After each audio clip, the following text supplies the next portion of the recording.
उलेमाए हिंद का अधिवेशन चल रहा था और ऐसे में उन्होंने बोला है कि अल्लाह और ओम एक ही है, जिसके बाद वहाँ पर मौजूद जैन गुरु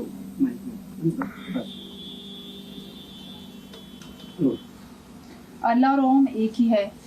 ये जमीयत उलमा हिंद का अधिवेशन चल रहा था, उस दौरान उन्होंने ये बातें बोली है, जिसके बाद तमाम जो जैन गुरु है, धर्म गुरु है, उन्होंने इसका बॉयकॉट किया, हंगामा किया, क्योंकि मदनी साहब का कहना है कि जब ब्रह्मा नहीं थे, श्री राम नहीं थे, तब मनु किसे पूछते थे? अल्लाह को, ओम को, और ओम ही अल्लाह है। देखिए, हमारी आस्था के अकॉर्डिंग मैं अपनी आस्था बता रहा हूँ, चूँकि संविधान ने अपनी आस्था को बताने, उस पर अमल करने और उसका प्रचार प्रसार करने की हमें इजाज़त दी है। हमारी आस्था ये है कि इंसान, सबसे पहला जो इंसान है जिसको हम हज़रत आदम कहते हैं, और वो मैसेंजर ऑफ गॉड भी थे। जब अखंड भारत था, श्रीलंका, इराक, ईरान सब एक ही था, तो वो हिंदुस्तान में आए, यानी श्रीलंका में आए, और वो मैसेंजर ऑफ गॉड थे, हज़रत आदम जिसको हम कहते हैं, और कुरान में कई जगह उसका जिक्र है हज़रत आदम का। तो उनका कहने का तात्पर्य ये था कि सबसे पहला जो इंसान था वो मैसेंजर ऑफ गॉड था, यानी मुसलमान था। उसके बाद में सारी दुनिया की रचना हुई, सारी दुनिया उसके बाद में बनी। मतलब ये है कि सबसे पहला इंसान दुनिया में कौन आया? हज़रत आदम। उसके बाद में सबकी रचना हुई, यानी हज़रत आदम भी अल्लाह को ही मानते थे।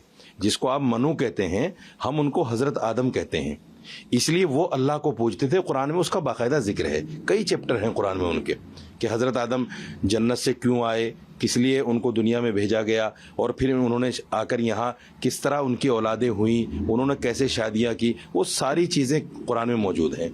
तो उनका कहने का मकसद ये था कि हज़रत आदम अलैहिस्सलाम भी अल्लाह को पूजते थे, चूँकि वो सबसे पहले इंसान थे। उसके बाद में ही सारे इंसान बने, चाहे वो श्री राम हो या जितने भी देवी देवता हैं, वो सारे के सारे हज़रत आदम की औलाद हैं। उनका कहने का मकसद, और ये मेरी आस्था है, मैं अपनी आस्था को प्रकट कर सकता हूँ, किसी भी जगह कर सकता हूँ, अपने लोगों में, गैरों में, चूँकि संविधान मुझे इजाज़त देता है। तो इस पर कहीं ना कहीं विवाद करने की ज़रूरत नहीं थी। उन लोगों ने जिन्होंने विवाद किया है वो एक गैर ज़रूरी तरीके से किया है। अगर अपनी आस्था के मुताबिक जैन धर्मगुरु या हिंदू धर्मगुरु कोई बात करने लगे, अब जैसे रामायण पर बात चल रही है कि उसमें चौपाइयाँ गलत हैं, राम जी ने सीता जी को छोड़ दिया, 14 वर्ष के वनवास पे चले गए अपने पिता के कहने पर, तो हम तो उस पर बात नहीं करते, क्योंकि वो आपकी आस्था है। हम बात करते हैं अपनी आस्था पर।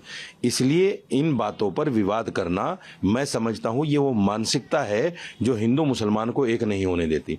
उन्होंने जानबूझकर यह क्रिएट किया है ताकि हिंदू मुसलमान के अंदर जो नफरत है वो और बढ़े। लेकिन बीजेपी ऐसा कह रही है कि जैन गुरु और हिंदू धर्म गुरु एक समन्वय बिठाने के लिए एक ही मंच पर आए थे, मुसलमानों के साथ, उलेमा हिंद के साथ मंच पर आए थे, लेकिन इस तरह का जो बयानबाजी चल रहा था वो सही नहीं है। देखिए, मैं जैन धर्मगुरु जो हैं, जो लोकेश नाम है जिनका, मेरे साथ हैं व्हाट्सएप पर, रोज़ाना करीब दूसरे तीसरे दिन बात हो जाती है। वो मेरे सामने बैठ जाए, मैं उनको साबित करूँगा। वो अपने धर्म ग्रंथ लेकर बैठ जाएं, मैं अपना धर्म ग्रंथ लेकर बैठ जाता हूँ। अगर वो इस बात को साबित कर दें कि सबसे पहला जो इंसान दुनिया में आया वो हिंदू था या जैन था, तो मैं मान जाऊंगा उस बात को। हम तो साबित कर रहे हैं ना, हमारी धर्म ग्रंथ कह रही है, हमारी कुरान कह रही है कि सबसे पहला इंसान जो दुनिया में आया वो मुसलमान था, अल्लाह को मानने वाला, अल्लाह की इबादत करने वाला था। उसके बाद में ही सारे इंसान दुनिया में वजूद में आए।